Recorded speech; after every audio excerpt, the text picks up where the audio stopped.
बिस्मिल्लाहिर्रहमानिर्रहीम। असांजो आवाम जो हेठि सतह जेका आहे गुरबत जी उन खां बि हेठि किरियल आहे ऐं आवाम तमामु घणो तकलीफ़ जो शिकार आहे।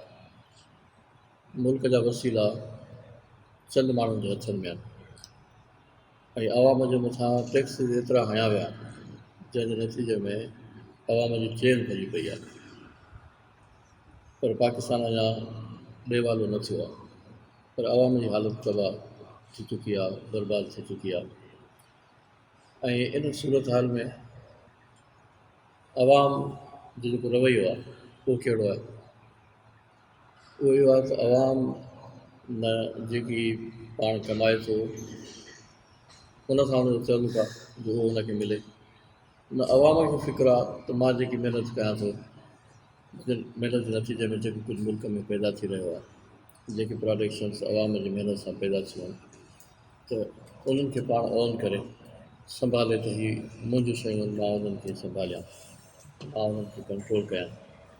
यानी हीअ जेका सूरत हाल आहे ज़ुरिबत अलैहिम ज़िल्लत वल मस्कन जेका यहूदियुनि जे लाइ अल्लाह तबारक व तआला बयानु फरमाई आहे त उन्हनि खे उन्हनि जे मथां मस्कन ऐं ज़िल्लत मुसलत कई वई आहे। इहा कीअं मुसलत थी आहे? ऐं यहूदी हिकिड़ी अहिड़ी क़ौम हुई जेका क़ुर मजीद फरमाए थो फ़ज़लनाहुम अला कसीर मिनल आलमीन, उन्हनि खे असां जहाननि जे घणनि क़ौमुनि जे मथां फ़ज़ीलत अदा कई। यानी हिकिड़ी बावक़ार क़ौम हुई ऐं मज़बूत क़ौम हुई। उन्हनि में केतिरा ई अंबिया पैदा थिया, केतिरा नबी पैदा थिया, केतिरा रसूल पैदा थिया ऐं बादशाह पैदा थिया जिन उन्हनि खे मज़बूत हुकूमतूं क़ाइमु कयूं। पोइ कई दफ़ा उहे ज़वाल जो शिकार थिया, ज़िल्लत ऐं मस्कनत जो शिकार थिया। आख़िर में इस्लाम जे अचण खां पोइ हिननि जी मस्कनत ऐं ज़िल्लत में अल्लाह तबारक व तआला आख़िरी फ़ैसिलो फरमायो त हीअ हमेशह ज़लील ऐं ख़्वार रहंदा। ऐं मुफ़सरनि इन ज़िल्लत जी जेका माना लिखी आहे उहा इहा लिखी आहे त यहूदी केतिरा ई दफ़ा तमामु घणनि वॾनि बादशाहनि जे हथां बर्बाद थिया ऐं वॾियुनि सल्तनतुनि खे टैक्सिस ॾियण ते मजबूर थिया आहिनि, ख़िराज ॾियण ते मजबूर थिया आहिनि। ऐं उन्हनि मुफ़सरनि ज़िल्लत जी माना ई इहा लिखी आहे त का क़ौम ज़लील ख़्वार ऐं हेठां ई सतह ते लही वञी कंहिं ॿी क़ौम खे ख़िराज ॾिए, टैक्स ॾिए ऐं उन्हनि जे मातहत थी रहे, इहा ज़िल्लत आहे। असीं टी दुनिया जा सभई मुल्क पर ख़ासि तौर पाकिस्तान इन हालत खे पहुतो आहे त असां खां जेके टैक्सिस वरिता था वञनि उहे सिधो आलमी क़ुवतूं घुरनि थियूं ऐं उन्हनि जे लाइ असीं ॾियूं था।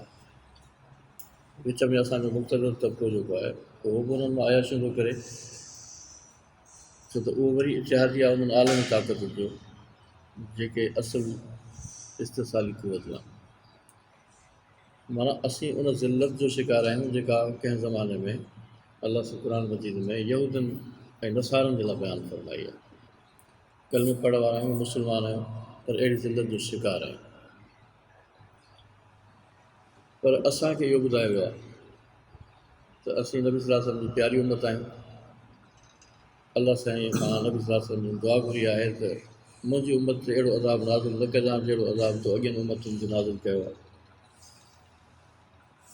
इहा ॿी ॻाल्हि आहे त असांजूं शिकिलियूं मसख़ न थियूं आहिनि या असांजे मथां का आसमानी आफ़त अहिड़ी कान आई आहे जो असीं तबाह थी वञूं। पर जहिड़ा अज़ाब यहूदियुनि ते अलाह सां कया ऐं अलाह सां उन्हनि खे चयो इन उज़्तुम उदना, तव्हां वरी पंहिंजूं बुरियूं आदतूं मोटाईंदव त असीं वरी ॿीहर तव्हां ते अहिड़ो अज़ाब कंदासीं। ऐं ॿीहर हिकिड़ो दफ़ो यहूदियुनि खे ज़िल्लत ऐं ख़्वारी मिले, वरी अंबिया अचनि सुधरनि, वरी उन्हनि खे इज़त वफ़ार मिले, वरी मोटी ओड़ियूं हालतूं पैदा थियनि त वरी अलाह उन्हनि खे ज़िल्लत ऐं ख़्वारी जो शिकार बनाए। ऐं पोइ सॼो तफ़सील कंहिं मौक़े ते थियो त क़ुर मजीद में पाण ॾिसंदासीं, मुतालो कंदासीं त अलाह साईं उन्हनि खे चयो त हाणे कंदो त वरी हाणे तव्हां सां इहो असरु थींदो। हाणे उहो असरु वरी असां मुस्लमाननि सां पियो थो थिए। ऐं अलाह ताला जा क़ानून जेके आहिनि उहे सिर्फ़ु कंहिं हिकिड़े मख़सूस नस्ल जे लाइ कोन्हनि या हिकिड़ी क़ौम लाइ न आहे। त जेकॾहिं बनी इसराईल या यहूदी ग़लति कनि त अलाह साईं उन्हनि ते अज़ाब करे, बाक़ी मुस्लमान ग़लति कंदा रहनि त उन्हनि ते को बि अज़ाब न थिए। ईअं न थींदो। तारीख़ जा क़ानून, फितरत जा क़ानून अज़ली ऐं हतमी आहिनि। ऐं अहिड़नि क़ानूननि मां हिकिड़ो क़ानून इहो बि आहे त क़ौमूं जॾहिं अलाह जे अहकामात ते अमल करणु छॾींदियूं त उहे क़ौमूं ज़िलत जो शिकार थींदियूं ऐं ज़िलत ऐं मस्कनत जो असीं शिकार थी चुका आहियूं। अच्छा, जॾहिं ईअं थींदो आहे त कीअं अलाह साईं जी आदत छा आहे त अलाह साईं छा कंदो आहे।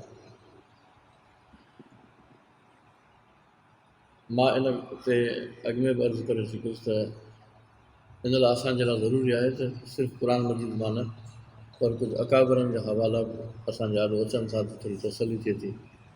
त शाह वलीउल्लाह साहिब रहमतुल्लाह अलैह फरमायो आहे त रूम ऐं फारस में जन अहिड़ियूं हालतूं पैदा थियूं त पोरियतनि हेठि तबिके जे माण्हुनि जो ज़ुल्म ऐं इस्तिसाल शुरू थियो।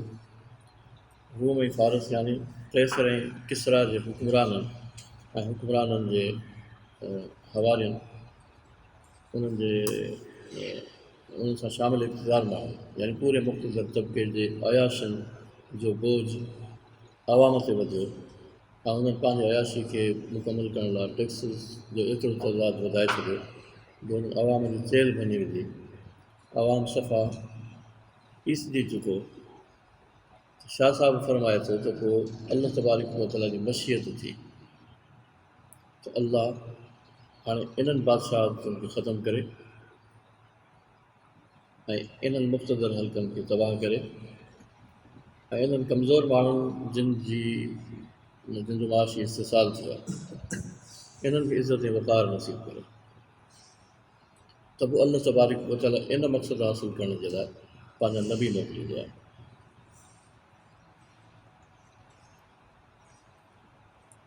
क़ुर मजीद में अल्लाह तबारक व तआला फरमायो वनुरीदु अन नमुन्न अलल लज़ीना इस्तुज़इफ़ू फ़िल अर्ज़ वनजअलहुम अइम्मतन वनजअलहुमुल वारिसीन। असां इरादो कयो आहे त असीं अहसान कयूं उन्हनि जे मथां जेके ज़मीन में कमज़ोर कया विया। कमज़ोर तबिकनि जे मथां असां अहसान करण जो इरादो करे चुका आहियूं। पोइ अलाह साईं ॿुधाए थो त इहो इरादो कयो त हाणे छा कंदासीं। नजअलहुम अइम्मतन वनजअलहुमुल वारिसीन।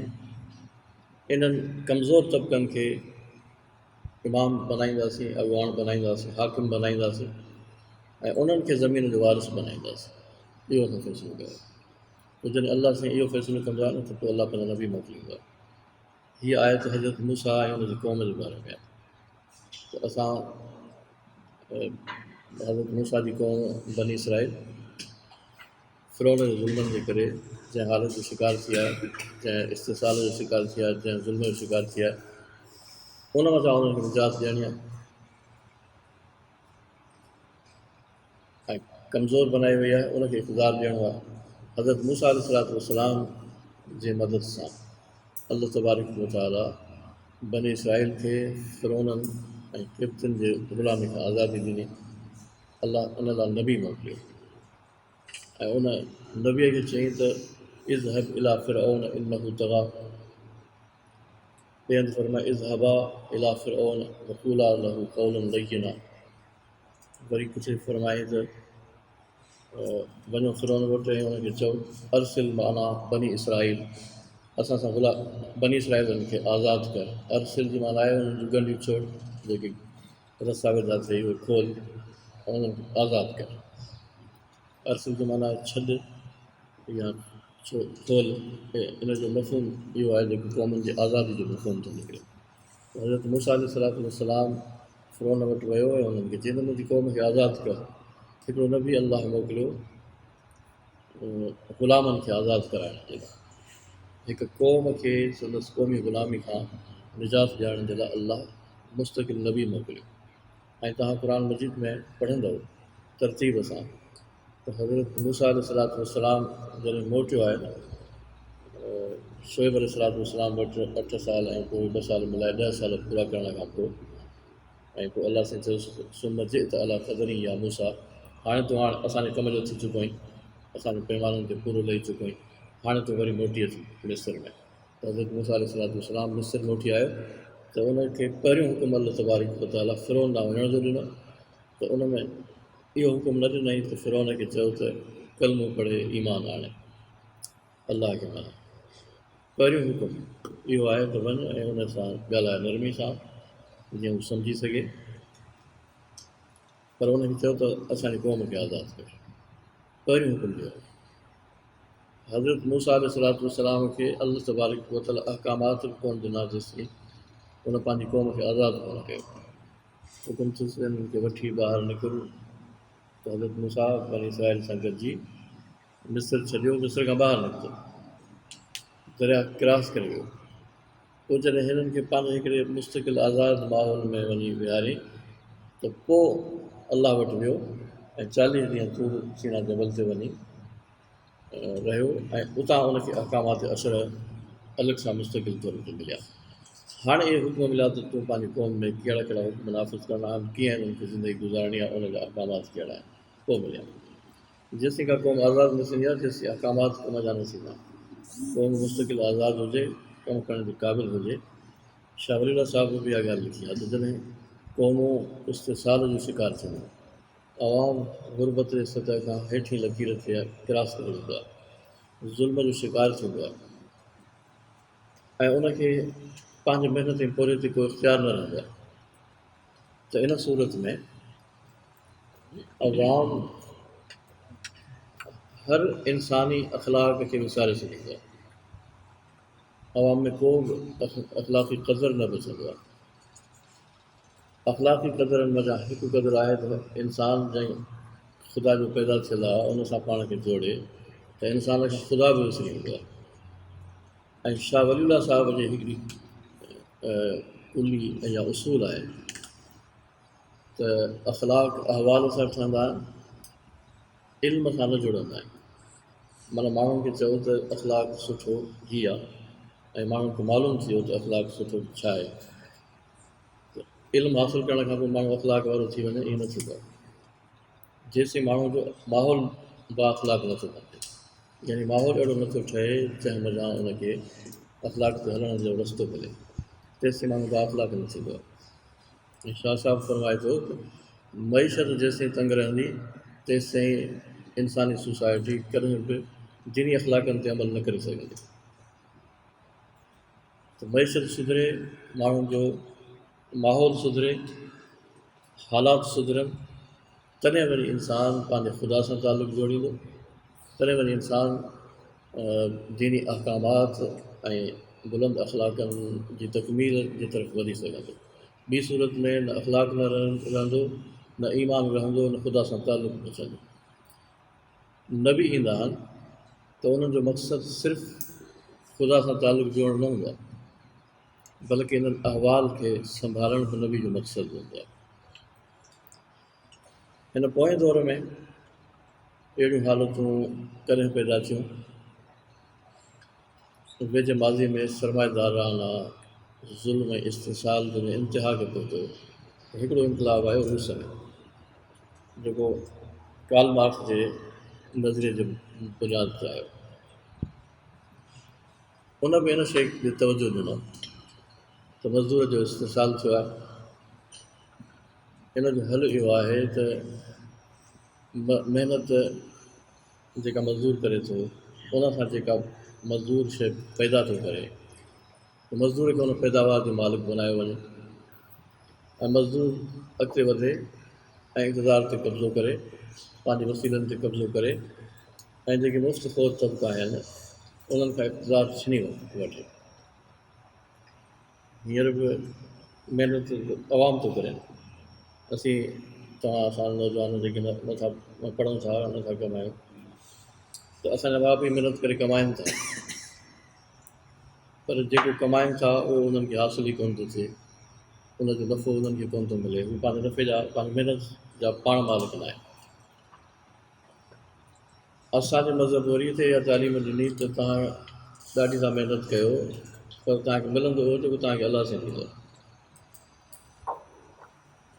मज़दूर केतिरी बि महिनत करे उन मज़दूर खे उनजी उजरत जेका आहे नथी मिले त हिन जो तालुक़ु कंहिं हिन निज़ाम सां कोन्हे, अलाह साईं जी तक़दीर सां आहे।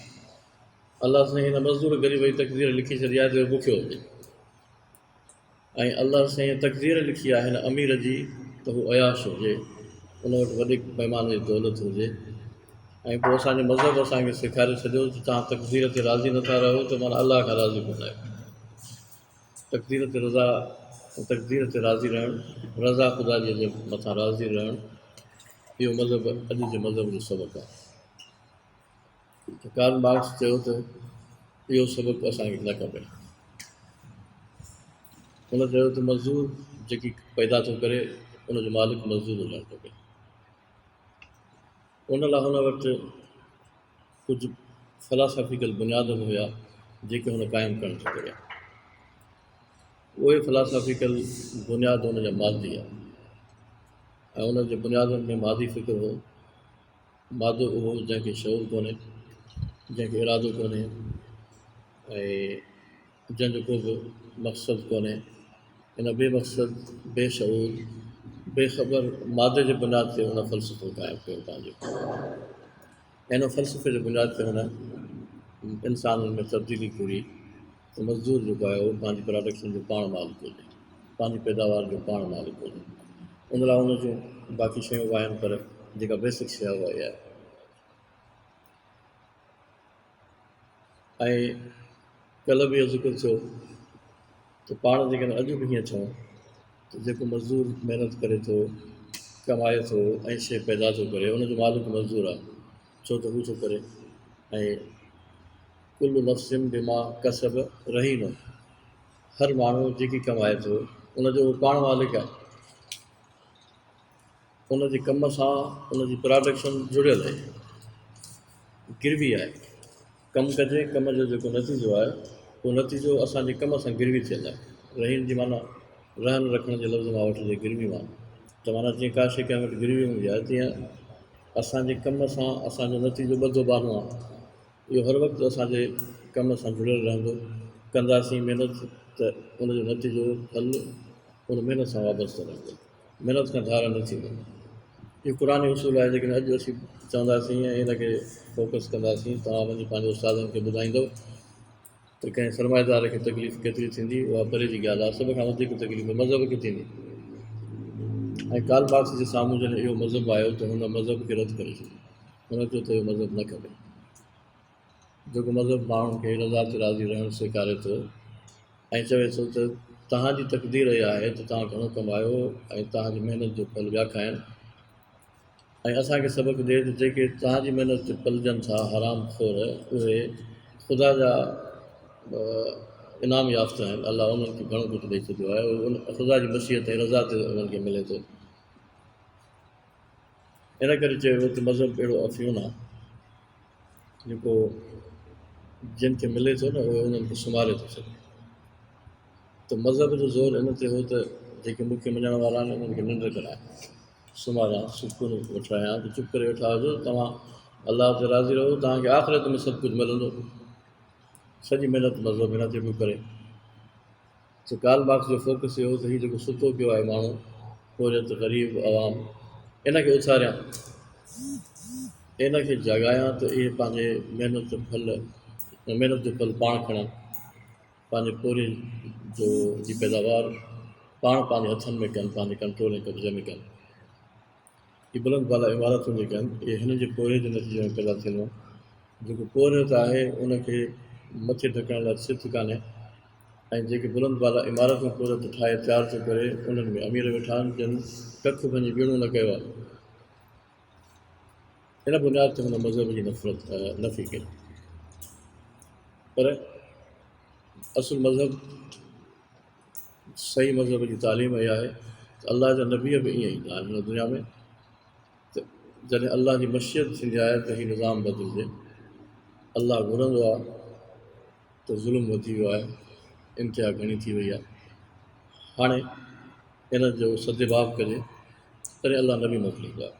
शाह साहिब जी इबारत पढ़ंदासीं त ॻाल्हि डिघी थी वेंदी, शाह साहिब जी, त हुन इहो क्लियर लिखियो आहे त नबी बंदे जो ख़ुदा सां तालुक़ु जोड़ण जे लाइ ईंदो आहे, पर उन में रुकावट चूंकि अहवाल हूंदा आहिनि, उन बंदे जूं हालतूं हूंदियूं आहिनि, त हू गुरबत जो शिकार हूंदो, पंहिंजा अख़लाक बिगाड़े चुको हूंदो, माशी तंगी जो शिकार थी पंहिंजे बचनि खे रोज़ु बुखियो वेठो ॾिसंदो, त ख़ुदा ॾांहुं किथां मुतवजो थींदो।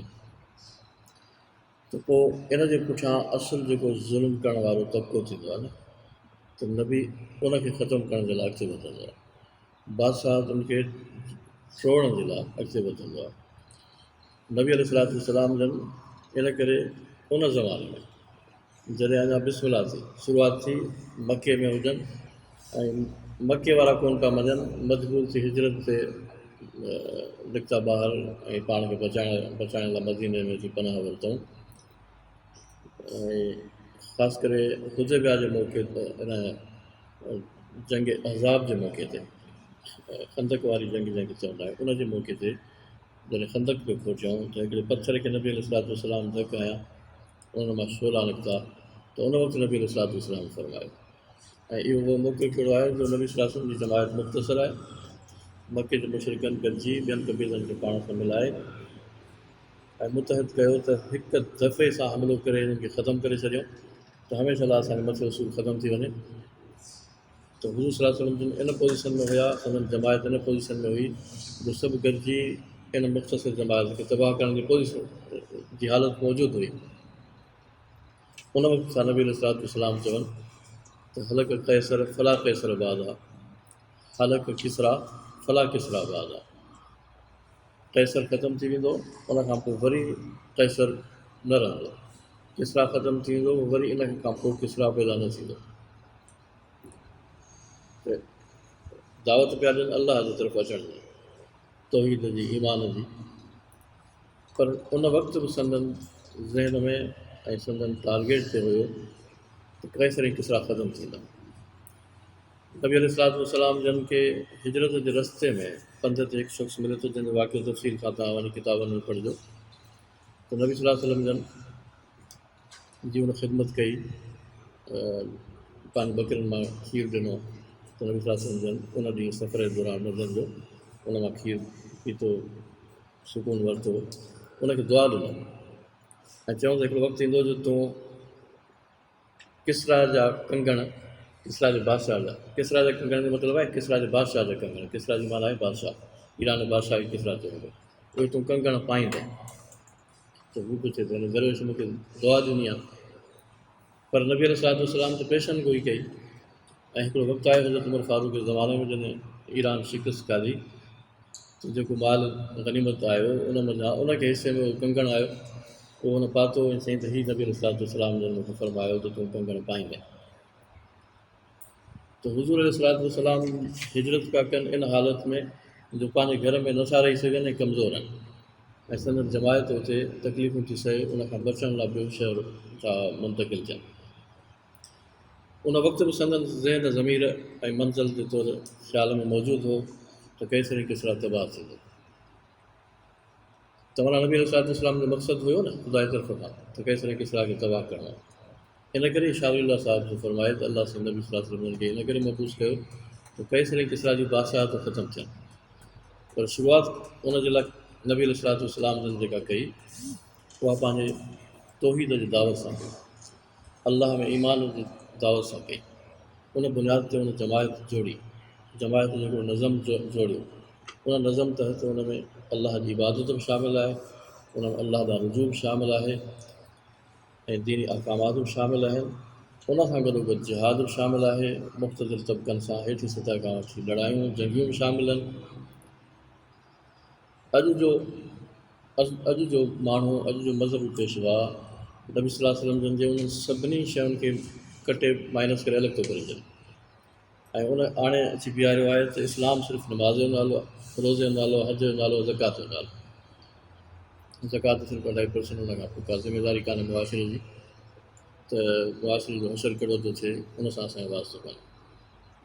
ऐं ईमानियात में तक़दीर खे जीअं असां शामिलु कयो आहे ऐं इन तक़दीर खे वरी सिर्फ़ु इन लाइ इस्तेमालु कयो थो वञे त पोरियत जेको कमाए त नथो कुझु मिले त इहो उनजो नसीबु आहे, अलाह जे तरफ़ खां लिखियो आहे। ऐं अमीर तबिको जेको हिरफ़तुनि चालाकियुनि ऐं होशियारनि सां ग़रीब जो पोइ दॿाए थो वञे त उनखे बसि चई था छॾियूं त इहो उनजो नसीबु आहे। ऐं क़ुर मजीद जी आयत जेका उनखे चई वई क़ारून खे ला तंस नसीबक मिन दुनिया, त अमीरनि जे लाइ चयूं त इहो उन्हनि जो नसीबु आहे। ऐं मां अॻु में अर्ज़ु करे चुको हुउसि नसीबु तक़दीर न आहे।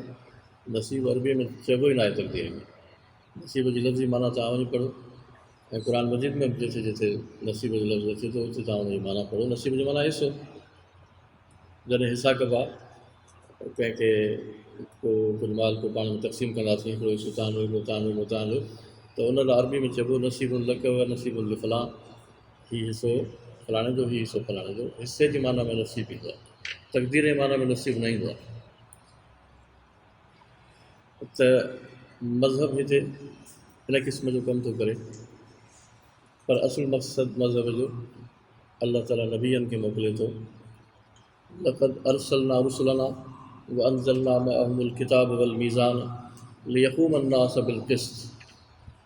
असां पंहिंजा रसूल मोकिलियूं था, उन सां गॾु पंहिंजा किताब मोकिलियूं था।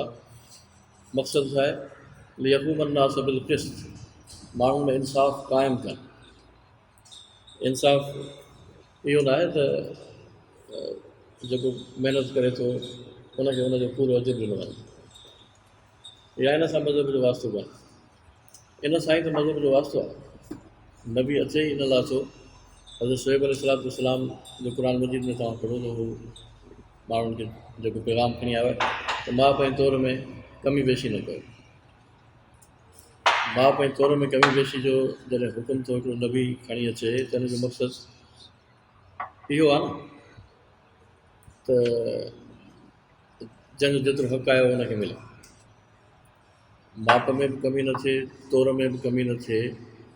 त पोरियत जेको कमु करे, जेका महिनत करे, त उनजी उजरत बि उन पोरियत खे मिले। इंसाफ़ इन जी माना आहे, इनखे इंसाफ़ चइबो आहे। त इस्लाम इन इंसाफ़ क़ाइमु करण जे लाइ अचे थो। अलाह ताला नबी अहिड़े इंसाफ़ क़ाइमु करण लाइ हिन दुनिया में मोकिले थो। नबी हिन दुनिया में इन मक़सदु लाइ ईंदा आहिनि त जिथे ज़ुल्म आहे उते ज़ुल्म जो ख़ात्मो थिए। इस्लाम में टे शयूं बुनियाद में रखियूं वियूं आहिनि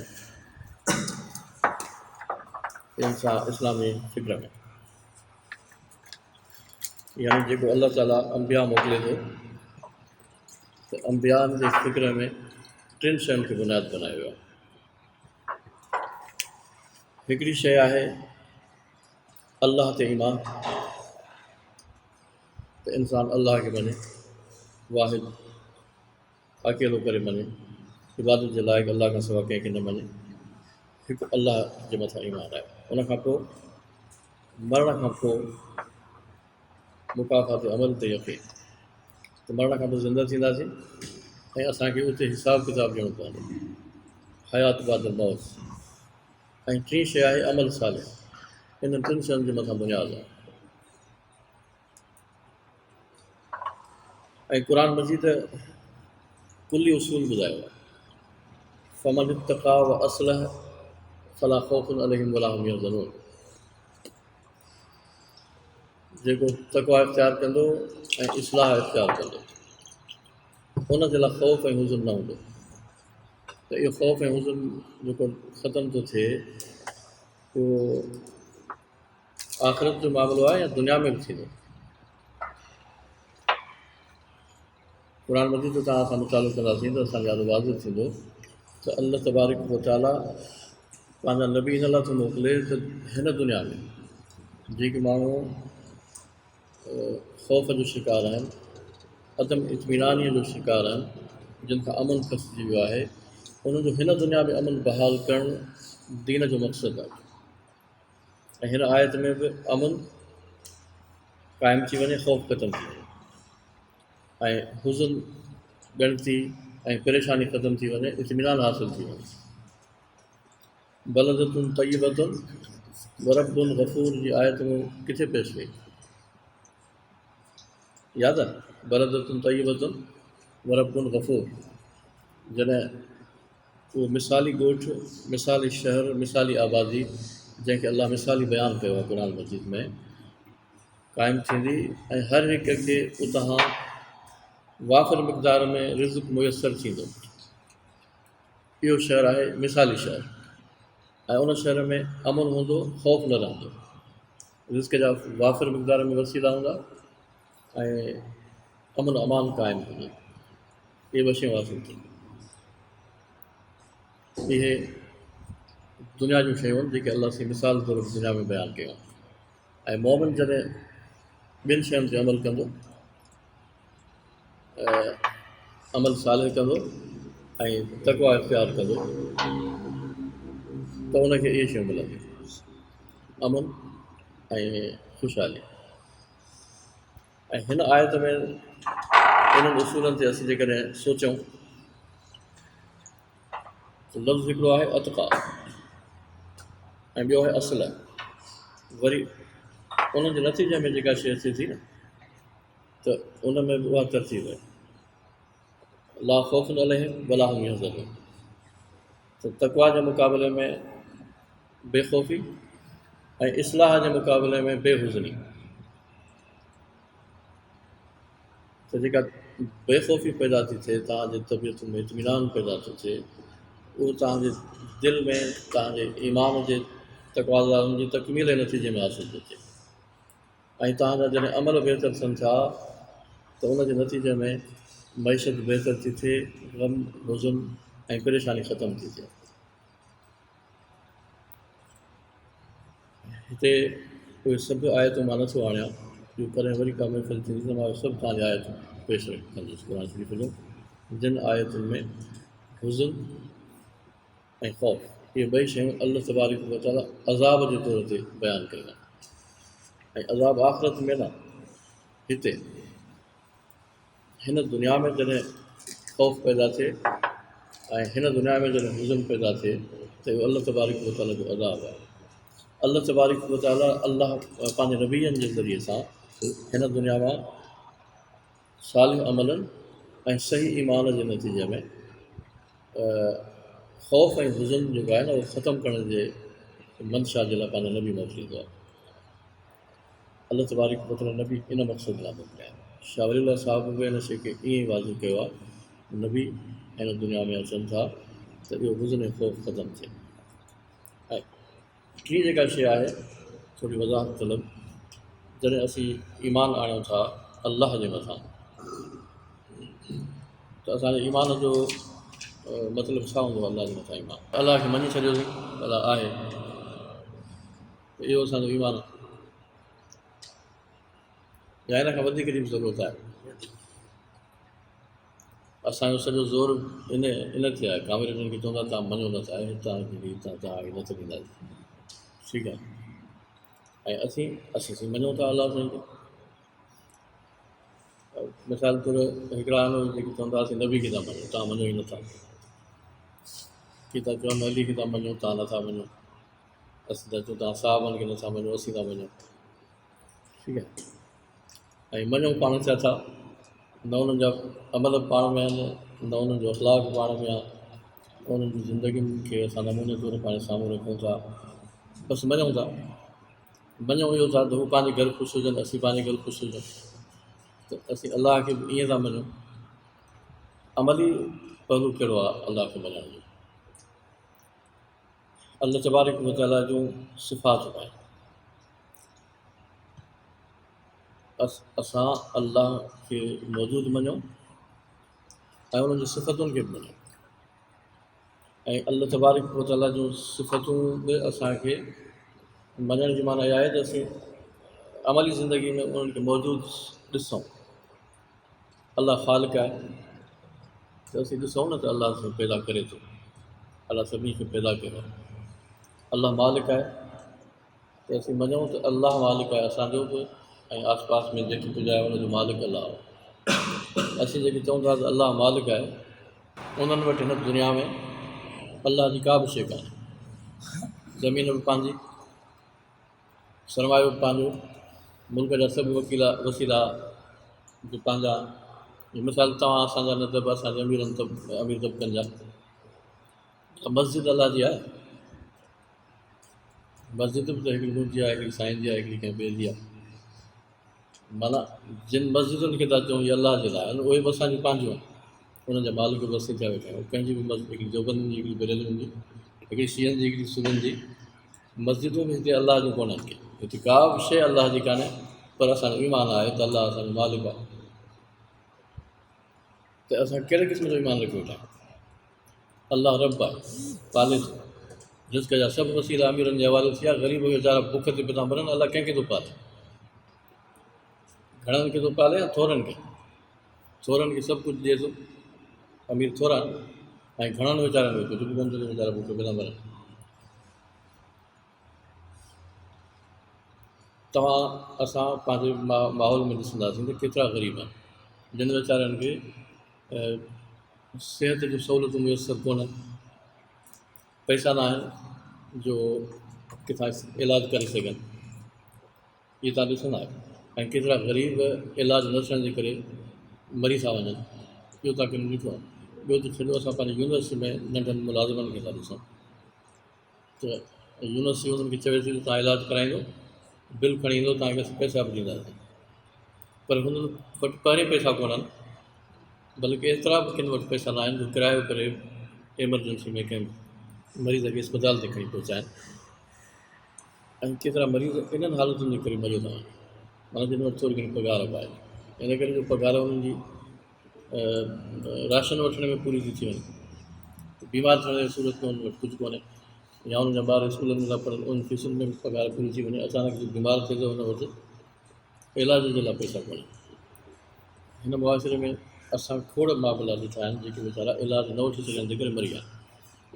असांजे पाड़े में ताज़ो हिकिड़ी औरत फोत थी वई, उनखे डॉक्टरनि चयो तुंहिंजो दिलि जो मसइलो आहे, तूं जल्दी इलाजु कराए, त बचंदी न त मरी वेंदी।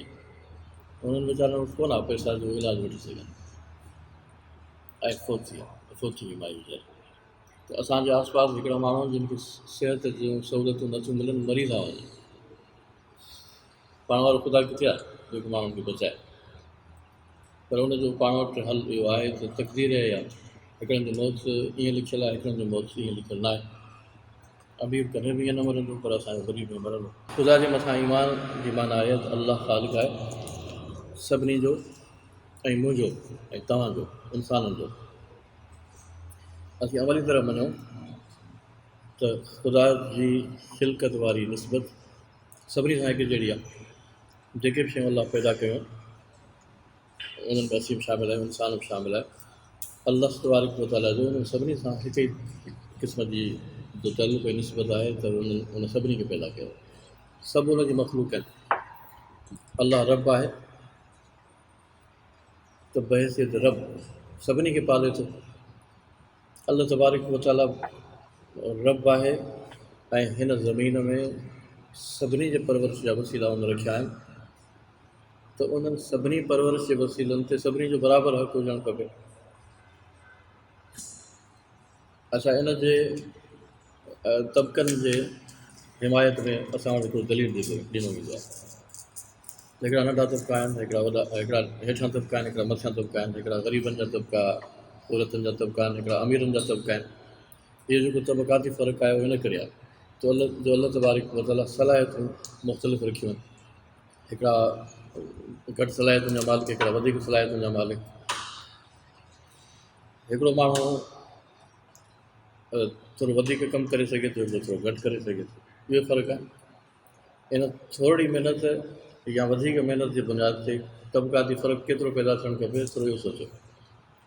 पर उन जे मुक़ाबले में हिरफ़तुनि, होशियारियुनि, चालाकियुनि, बदमाशनि सां जेकॾहिं केरु दौलत हासिलु करण में कामयाबु थी वञे, हिकिड़ो माण्हू सिधो साधो इंसानु आहे, उहो नथो बदमाशी करे, नथो चालाकी करे, नथो चोर ठगी करे, त पाण चवंदासीं त हिनखे सलाहियत आहे ठगी करण जी, चालाकी करण जी, होशियारी करण जी, तंहिंजे करे हिन जी दौलत हलाल आहे।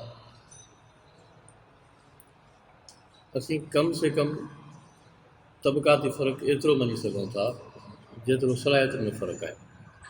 इन खां मथे को बि तबक़ाती फ़र्क़ु क़ाबिल क़बूल कोन्हे, पर असां वटि थिए थो पाण हुनखे तक़दीर सां मनसूब था करे सघूं। ईअं बाक़ी सिफ़तूं आहिनि अलाह तबारक व तआला जूं, जिन सिफ़तुनि खे असां अमली ज़िंदगीअ में मौजूदु ॾिसूं ऐं यकीन कयूं ऐं इन यकीन सां महिनत कयूं त अल्लाह तबारक व तआला जूं सिफ़तूं असांखे ज़िंदह नज़र अचनि। क़ुरान मजीद में हिकु जॻह ते आहे काफ़िरनि जे बारे में, क़ातिलुहुम युअज़्ज़िबुहुमुल्लाहु बिअयदीकुम, हिन सां लड़ाई कयो, अल्लाह तव्हांजे हथनि सां इन्हनि खे अज़ाब करण थो घुरे।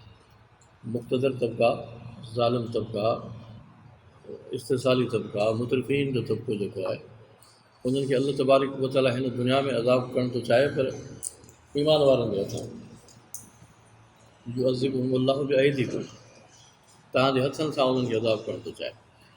जेकॾहिं असांजा हथ मुॾा थी विया त पोइ अल्लाह तबारक व तआला ॿियनि खे पैदा कंदो जेके अल्लाह जो हथ बनबा, अल्लाह जी ताक़त बनबा, ऐं अल्लाह तबारक व तआला उन्हनि जे हथां इन्हनि ताक़तवर तबक़नि खे कमज़ोर कंदो, ज़लील कंदो, उन्हनि जे हथां तबाह कंदो। त असां वटि मज़हब जेको आहे न, जेको पेश कयो आहे उहो असांजे हिननि मुक़्तदर तबक़नि, इस्तिसाली तबक़नि, ज़ालिम तबक़नि, जागीरदारनि ऐं सरमाएदारनि जी मदद करण वारो मज़हब थींदो आहे। ऐं इहा असांजे लाइ इंतिहाई अफ़सोसनाक हालत आहे। ऐं असीं जॾहिं इन क़िस्म जे मज़हब जी ताईद था कयूं त ईअं न सम्झूं त असीं को ख़ैरु करे मतिलबु कयो अथऊं त ख़ैरु थी वियो। इहा उहा ज़िमेदारी आहे जो जेका असांजे मथां बहसियत मुस्लिम सभ खां अॻु में अवलीन ज़िमेदारी आहे। त जेकॾहिं असां मज़हब खे इन तरीक़े सां पेश कयो ऐं असां ज़ालिम तबक़नि जा इत्यादी थी रहियासीं ऐं जंहिं बि वक़्तु हेठनि तबक़नि इनकलाब जे लाइ पंहिंजो आवाज़ु बुलंद कयो ऐं इनकलाब आंदो ऐं उन मज़हब खे पंहिंजे आॾो रुकावट सम्झी मज़हब खे तबाह कयो त हुनजा ज़िमेदार असीं थींदासीं, को ॿियो केरु न थींदो। क़यामत जे ॾींहुं हुननि खां कोन पुछियो वेंदो त तव्हां मज़हब तबाह छो कयो, पुछियो असां खां वेंदो त तव्हां अहिड़ो छो पेश कयो जेको तबाह थियो। मौलाना उबैदुल्लाह सिंधी रहमतुल्लाह अलैह दारुल देवबंद में हिकिड़ो मसइलो बहस हेठि आंदो त जेके हिंदुस्तान जा छा अछूत चइबो आहे न, जेके नंढियूं ज़ातियूं कम नंढियूं ज़ातियुनि वारा शेड्यूल कास्ट, त इहे मुकल्लफ़ आहिनि दीन जा ऐं क़यामत में इन्हनि खे अज़ाब थींदो, इहे जहन्नम में वेंदा, अलाह खे नथा मञनि त माना जहन्नम में वेंदा। त मौलाना उबैदुल्लाह सिंधी चयो त हीअ जेके शेड्यूल कास्ट आहिनि इन्हनि खां पुछाइणो ई कोन थींदो, इहे कोन जहन्नम में वेंदा, पर इन्हनि जे बदिले में असीं जहन्नम में वेंदासीं, जिन जे मथां ज़िमेदारी आहे त हिननि जे मथां दीन पेश कयूं। उनजे लाइ हिकिड़ो मां तव्हांजे आॾो जो मिसाल पेश कयां। नबी सल्लल्लाहु अलैहि वसल्लम जन मक्की ज़िंदगी में बि दीन जी दावत पेश कई। मक्की ज़िंदगी में माण्हुनि खे तौहीद जी दावत मिली, माण्हू कोन मञे, ठीकु आहे। उहो मदीने में आया, मदीने में माण्हुनि मञियो न, धड़ाधड़ मञियो। नबी सल्लल्लाहु अलैहि वसल्लम ने सुलह हुदैबा जे मौक़े ते सुलह कयो ऐं सुलह कीअं कयूं तव्हांखे इहा मालूम आहे, थोरो तफ़सील सीरत पढ़ियो हुजे तव्हां कुझु न कुझु।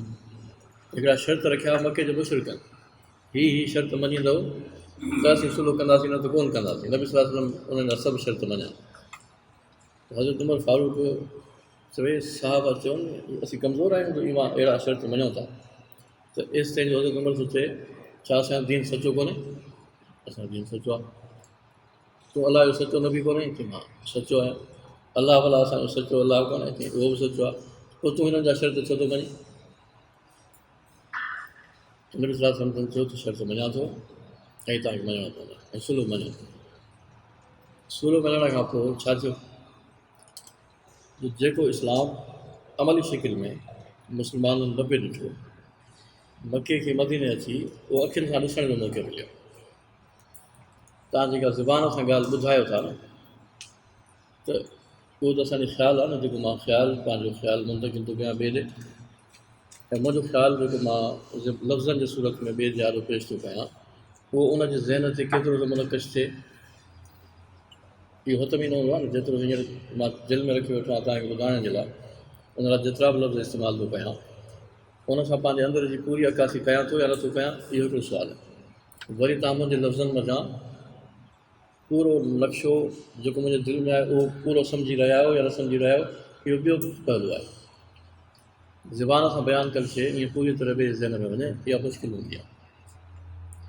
दावत सां नबी अलैहिस्सलाम जेको माण्हुनि खे सम्झायो उहो उन्हनि खे सम्झ में अचे इहो मुश्किल हो।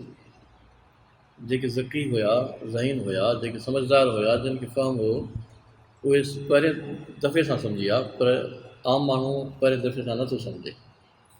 पर उन्हनि जन मुतशक्कल शिकिल में, मुजस्सम शिकिल में इस्लाम खे अमली ज़िंदगी में थींदे ॾिठो त खोड़ उहे माण्हू जेके मदीने पिया अचनि उहे इस्लाम खां मुतासिर थिया। शर्त छा हो त जेकॾहिं हिन खां पोइ मके मां को मुशरिक मुस्लमान थींदो त उनखे इजाज़त न हूंदी त मदीने वञे, मदीने मां को मुर्तद थींदो त उनखे इजाज़त न हूंदी, उनखे इजाज़त हूंदी त उहो भली मके मोटी वञे। माना हुननि जो माण्हू असां ॾे अचे त उन ते पाबंदी, असांजो माण्हू फ्री हुननि ॾे वञे त उनजे मथां का पाबंदी कान्हे। नबी सल्लल्लाहु अलैहि वसल्लम ठीकु आहे, बिस्मिल्लाह क़बूल आहे। त हितां जेको मुस्लमान थी इस्लाम क़बूल करे हेॾे न अचे त उहो मके में छा कंदो, उहो त सुख सां कोन वेहंदो। ऐं हुतां वारा अचनि, हिकिड़ो मक़सदु इहो हो त उहे ॾिसनि, उहो बि हासिलु थियो। वरी मुस्लमान थी मोटनि त हेॾे न अचनि त ख़ैरु आहे, छो त इहे त पका मुस्लमान आहे। हितां को वरी मुस्लमाननि मां फ्री मुशरिक थींदो, उहो थींदो ई कोन। त नतीजतन थियो बि ईअं त मके जे मुशरिकनि मां माण्हू मुस्लमान थियणु लॻा। उन्हनि जे मथां बंदिश हुई त हिकिड़ो मुस्लमान थी आयो, नबी सल्लल्लाहु अलैहि वसल्लम हुनखे वापसि कयो। ऐं जॾहिं बार बार हुन कोशिशि कई, कामयाबु न थियो त पोइ मके मोटी न वियो। जिन जे हवाले नबी सल्लल्लाहु अलैहि वसल्लम कयो उन्हनि खे क़तलु करे ऐं पाण हिकिड़ी जॻह ते वेही रहियो। उते वेही उन्हनि जा काफ़िला बि लुटियईं, उते वेही जेके ॿिया मुस्लमान थींदा उन्हनि खे बि पाण वटि रहाईं। त मुस्लमान हिकिड़ो अहिड़ो टियों मर्कज़ ठही वियो जिथां वेही उन्हनि मके जे सरदारनि खे नक में दम कयो। पर मूंखे इहो तफ़सील ॿुधाइणु मक़सदु न आहे, मूंखे इन्हनि तफ़सील में जेका शइ ॿुधाइण जो मक़सदु आहे उहा आहे त हिकिड़ी मुतशक्कल इस्लाम जी अमली शिकिल जेका अखियुनि सां ॾिसण में अचे, जेसिताईं केरु न ॾिसंदो तेसिताईं ईमान कोन वणंदो। तव्हां इस्लाम अहिड़े तरीक़े सां पेश कयो जो माण्हुनि खे अमली तरह नज़र अचे, ऐं उहो अहिड़ो शिकिल पेश कयो जेको आवाम खे सुठो बि लॻे, तॾहिं आवाम ईमान आणंदो। ऐं पोइ तव्हांजी ज़िमेदारी पूरी थींदी त तव्हां इस्लाम दावत बि ॾिनी, अमली तरह सां इस्लाम पेश कयो ऐं सुठो करे पेश कयो। पर असां जेको इस्लाम सां पेश कयूं उनजी ज़िमेदारी असांजे मथां कान्हे। जंहिं नतीजे में इलाज पियो फैलिजे, जंहिं नतीजे में माण्हू पैदी न पिया अचनि, जंहिं नतीजे में माण्हू इस्लाम ते सुवाल था आणनि, नबी सल्लल्लाहु अलैहि वसल्लम जे मथां सुवाल था पैदा कनि ऐं ख़ुदा जे मथां सुवाल था पैदा कनि। ऐं इन सॼी सूरत हाल में असीं सम्झूं था त बसि असां जेको पैदा कयूं उहो सही पैदा कयूं। त इहे शयूं आहिनि कुझु बतौर मौज़ूआत में तव्हां साम्हूं पेश कयूं त अल्लाह तबारक व तआला दुनिया में जेके नबी मोकिलींदो आहे उनजो मक़सदु इनकलाब हूंदो आहे। मुख़्तलिफ़ तबक़नि खां इक़्तिदार खसे, औरतुनि, मज़दूरनि ऐं ग़रीबनि जे हथनि में इक़्तिदार ॾियणु, इहो अलाह जे तरफ़ खां नबीअनि खे मोकिलण जो जेको मक़सदु आहे। इहो मक़सदु पूरी करण जे लाइ असां दीन जो कमु कंदासीं, तॾहिं असांजो दीन दुनिया जे अंदरि अहिड़े शिकिल में माण्हुनि जो पेश थींदो जेको माण्हुनि लाइ क़ाबिल क़बूल थींदो। ॿी सूरत में हीअ असांजो दीन मुख़्तलिफ़ तबक़नि जे लाइ क़ाबिल क़बूल आहे, सरमाएदारनि जे लाइ मददगार आहे ऐं हू उन्हनि जो इत्यादि बणिजे थो, उन्हनि जो सहूलियतकार बणिजे थो। त इन मज़हब जी उमिरि जेका आहे उहा साबकार आहे। असांखे इस्लाम घुरिजे त असांखे इस्लाम सही तरीक़े सां पेश करणु खपे ऐं जंहिं मक़सद लाइ अलाह नबी मोकिलिया आहिनि उन्हनि मक़सदनि खे पाण खे मुक़दम रखी कमु करणु खपे। आख़िर दावाना अल्हम्दुलिल्लाह रब्बिल आलमीन।